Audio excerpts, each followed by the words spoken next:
Nah, makanya ini awas, hati-hati ya, yang mengaku muslim mempertahankan tidak sholat, kan, tidak zakat, nanti akan terakumulasi sifat-sifat itu.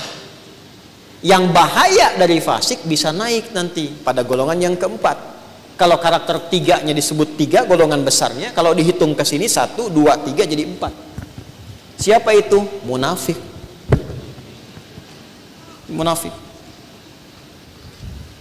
Makanya kalau ada seseorang yang kita berharap kita dijauhkan dari sifat-sifat ini, terkontaminasi dengan sifat nifak sehingga menjadi munafik, di antara cirinya apa? Ibadahnya semakin mengecil.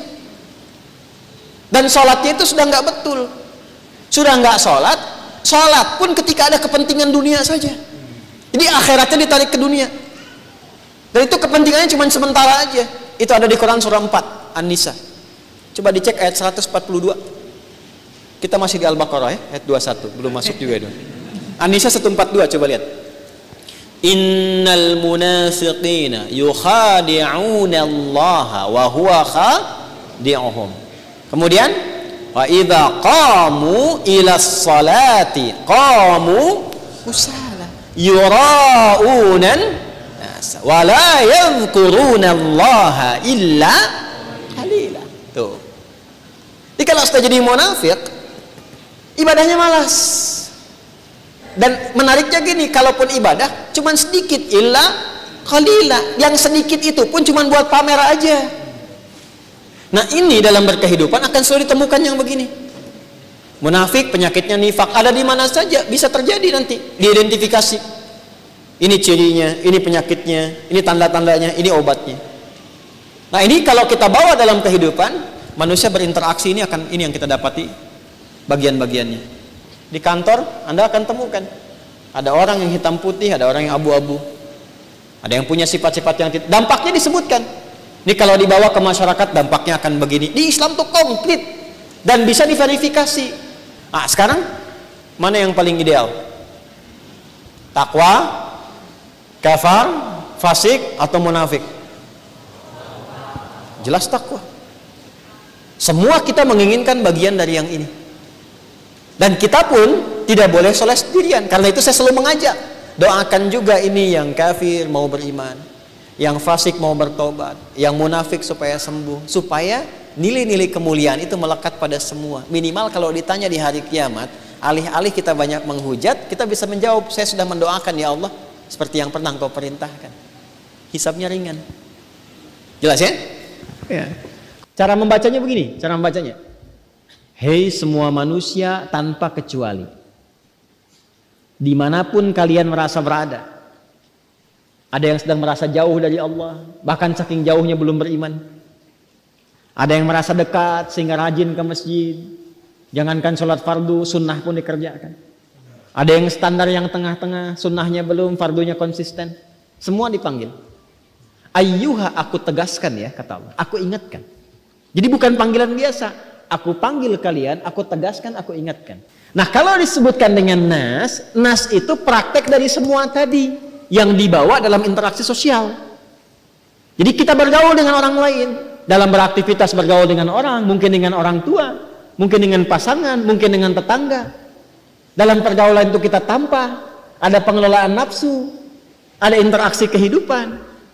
Karena itu ketika disebutkan dengan nas, muncul sifat sosial. Kalau bergaul pasti menemukan satu di antara empat ini.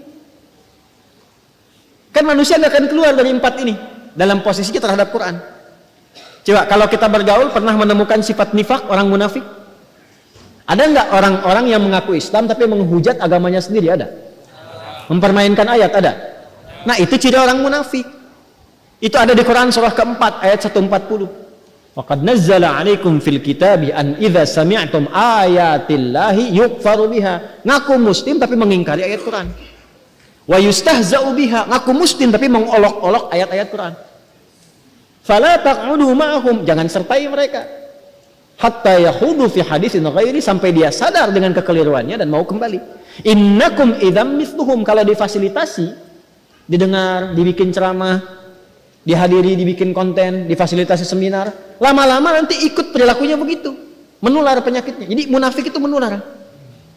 Hati-hati ya, munafik itu plural. Innallaha jami'ul munafiqina wal kafirina fi jahannam jami'a. Nah, jadi dalam kehidupan kita akan kita temukan dalam pergaulan itu, yang munafik ada, yang fasik ada nggak? Ada. Tadi ada yang ngaku Islam tapi nggak sholat, ada? Ada. Dia tidak menghujat agamanya tapi nggak sholat. Dia tidak mengolok-olok hadis, tidak mengolok-olok orang Islam, cuman nggak sholat, nggak zakat, puasa pun nggak. Ada yang begitu? Kalau disebutkan akan ditemukan.